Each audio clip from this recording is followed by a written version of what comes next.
me and the instant gratification, you know.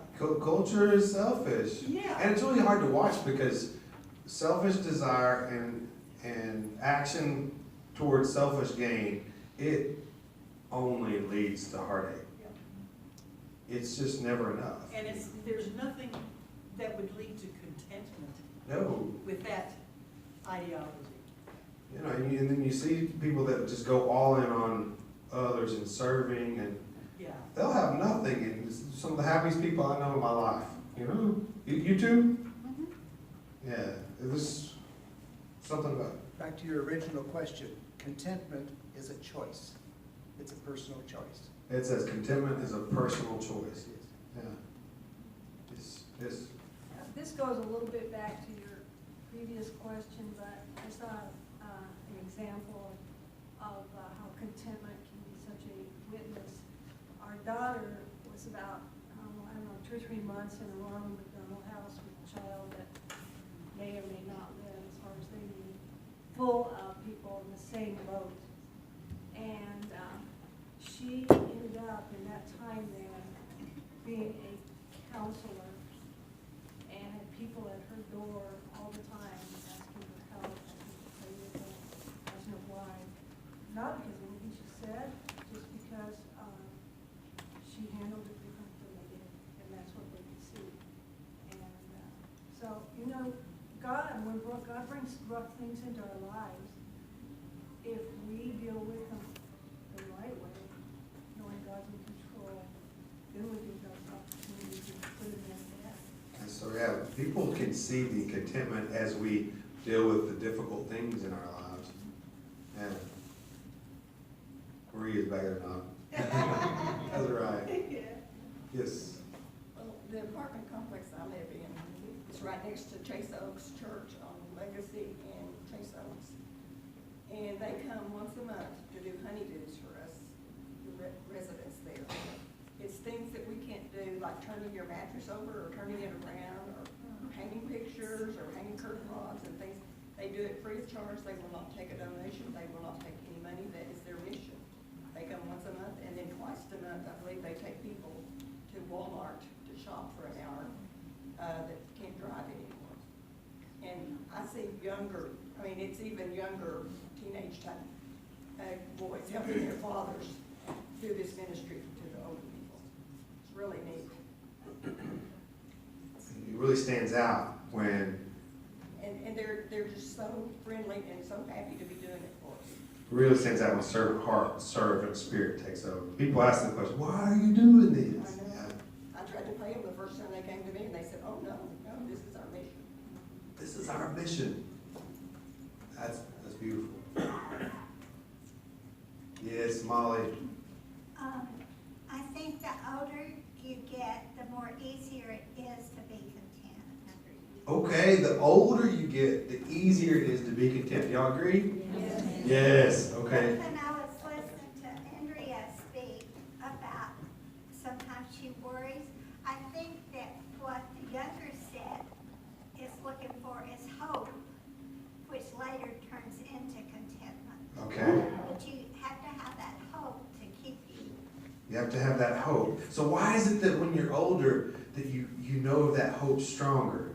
Is it that you've walked through so many things with the Lord that you know He's going to be faithful? Or is that somebody? Yes, we got it? Yes, sir. I think the older you become, you look back at the things that you were struggling with, and then you see that dependence on the Lord makes you kind of rely and look forward to His second coming. Yeah. It makes you more content than you were younger. Yeah. Pastor Samuel's talking about how the more you rely on the Lord, the more then you look forward to, he said, His second coming. I said, you look forward to what He's about to do because you expect that God took care of me yesterday. He's going to take care of me today. Look, We've learned to trust Him. You learn to trust. Yeah. Yes, Jennifer. I think we used to, before transportation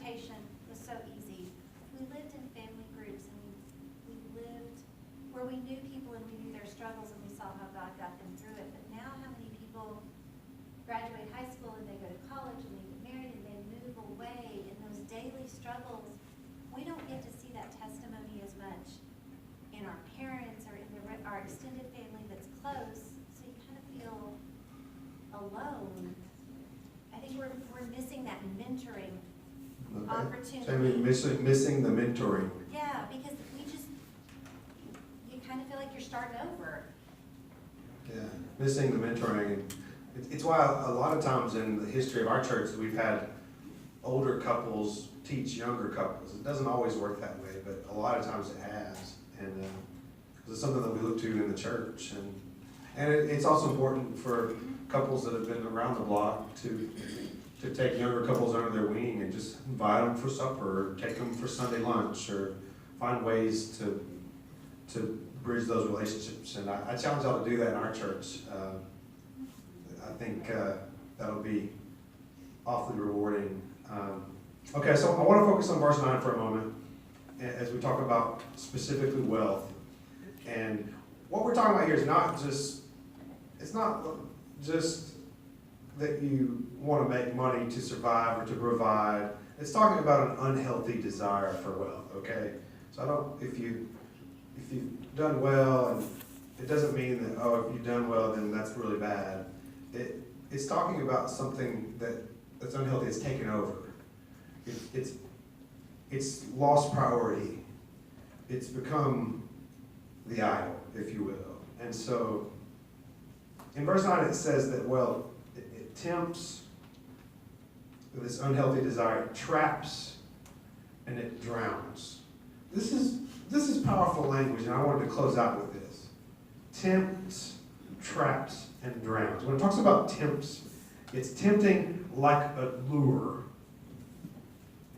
causing people to covet the wrong things. The language is a lure. Have you seen that? Does this desire for more, can it be a lure? You know, a lure, you don't even realize what it's doing until it's already happened, you know? It sneaks up on you. Have you ever seen that? I think we probably saw it in some of the looting that went on. You know, people put themselves into hazardous situations where they might be in a flooding area or whatever, so that they can get a television or something that they feel like they need. See, our choir folks, love y'all. Thank y'all for being here. Yeah, it's like the looting, like all of a sudden, we're in a natural disaster, and there's an opportunity to get that TV? I mean, how do you, but it's just, there's nobody watching, and that's an extreme example. It's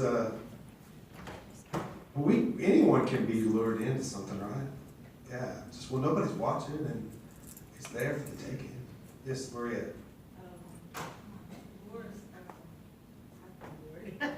You've been lured. I've been lured. Yeah, you know what I'm talking about. It starts off very small.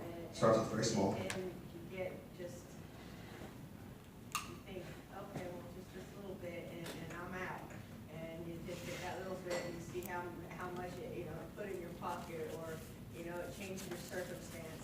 You're like, well, maybe just a little bit more. And just a little bit further, and pretty soon you're just deep. And I've seen it in a couple other friends of mine. I really believe that, God's here for everybody, but He's always watching. He's always watching, and He always pulled me out. Every time I would do something, it's just like I was quick to be punished, and I look around at all these other people, and I'm like, what? They're still doing it. Yeah, that feeling like, man, if I did that, I know I get the lightning right then. Right. Yeah. So, it's just, starts off very small. Starts off small, and then all of a sudden you're all the way in. That lure, that temptation. Okay, the trap. Where it talks about the trap here, the imagery is of an animal being trapped and entangled, and then all of a sudden you can't get loose from it. This is what this unhealthy desire for more. Why all of a sudden can you not get loose? It's all around, Because it's all around you? it's all around you, you tangled up in You're just tangled up in it. In some instances, you're addicted by them. You're addicted. Some places you've got a contract that says you can't get out of it. All of a sudden you're in a contract.